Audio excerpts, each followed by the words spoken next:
But yeah, we are team Null, and I hope you enjoy what we prepared for you today. So we have built an AI-powered predictor model that actually predicts delays. So they actually predict delays based on the factors that we've gotten from our data set.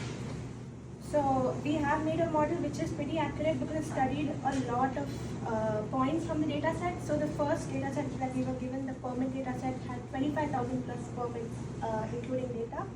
And the review data set has 100,000 and more.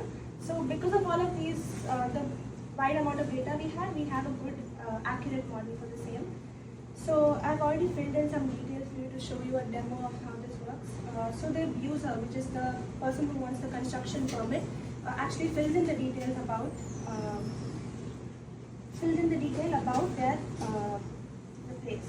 So this is just an example: the permit class, permit type, and then the description of the project, the construction plan will be made, and the estimated cost for the same. You can modify it, you can change it, and then this is the location and zoning features, and then so that's the area. And then we also have the other features, which is the review complexity, the building priority, and the contractor company name. So then I filled in the details, and then I'll get the prediction for you. So as you can see right here, it's given us the estimated time it would take from the application date to actually get the permit. So the application and the review, then getting the permit, which is approximately 52 days. And the review cycles as well is mentioned here, which are going to be 2. And then so it is also identified, as you can see here, potential delay factors for the same, which is especially helpful for the team to realize what are the potential delays and how they can work on it. So the potential delay factors that are mentioned here are is the fact that Kirkland, the area that was mentioned, it comes under an environmental critical area. So that would lead to longer review times, and then there's also the fact that multiple department reviews are actually required, be it fire, transportation, all of those. So how can you actually take the reviews, how can the reviews be done such that this is done efficiently without a waste of time and without waste of resources? So some of the solutions, as you can see, so this model not only does it predict the delays and the reason for the delays, it looks at the reasons for it, it also predicts solutions for the same, looking at the main reasons for the delay. So one of the main solutions you can see here is like you can potentially meet with city planners before submitting to identify potential issues related to the environmentally sensitive areas. You can submit required documents that can speed up your process, and you can complete environmental studies early on your property. Me and Mohit, we are team NU Hacks. We are students of Northeastern University. And so this is Seattle permits. Now everybody, the most common use of Seattle permits is you're building a family residence, because that is what we built our model on, and in such short time. So you're building your single family residence, and instead of going back and forth with the Seattle city, what you have here is you have your permit. Okay, so you go to Smart Permit Checker, you enter your project name. Simple. By the way, this permit was part of thanks to Dev Namdi, who uploaded a permit which we can use. You have uploaded your permit here. It will analyze the permit. It will give you a risk score.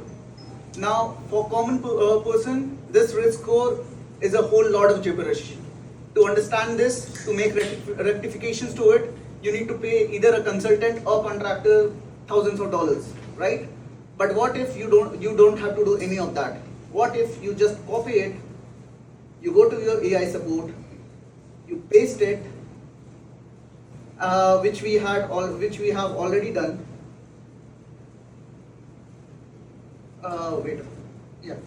You paste the error, and the AI breaks it down into simple English for you.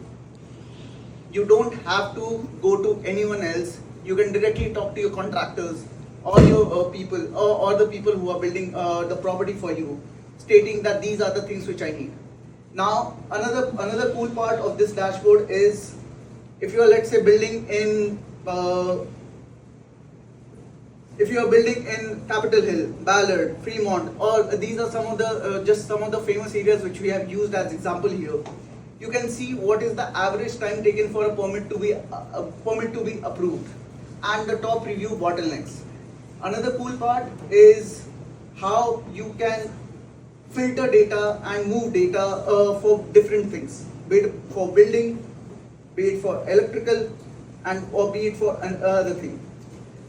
Another thing is timeline predictor, which for a single family house it is an average of 29 days, and what are the steps involved here. So that is all, and a huge shout out to Bolt for having this awesome feature where we could build it everything in house in single app, which we did not have to switch to any other app. Thanks a lot for that. We designed an app called PreAssess, a platform called PreAssess. The goal is to get it right from the start. So a lot of review times and correction cycles are because we didn't have clear information at the very beginning of the project. So our platform gives developers and builders and anyone who wants to use it clear direction right up front. You simply type in the address, and you type in the description of what you want to do. It pulls data down from the Seattle Municipal Code, and eventually from director's rules and other codes that are out there. Crosses it with GIS data, so that we get instantly everything about that site property you put in. Are there trees on site? Is it an ECA area? What's the square footage? What's the lot coverage allowed? What's the height limit allowed? All pulled from the code. And then you get this checklist down the side that also has, as you scroll farther, you'll see it actually has the code section to go to read it in more detail. The idea is you get 90% of your information right up front in seconds. You don't have to wait for a PAR or pre-assessment report. If you disagree with something, now you have a moment where you can reach out to the city and get more clarification from a human. But this is ideally something that both the reviewers and the applicants get information that is shared and agreed upon from the beginning. As the zoning code changes, because this data is pulled down from the website, and we're going to have another code change in a few months, it'll automatically update here because that's where we're pulling from live data. And then once you get it all, if you're like me and love Excel, we have a little button where you just click on it and it exports everything, your checklist, right to Excel. And so you know all the things you need to deal with now.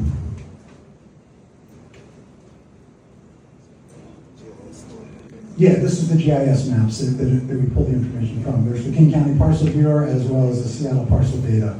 So we're pulling from three main sources for right now.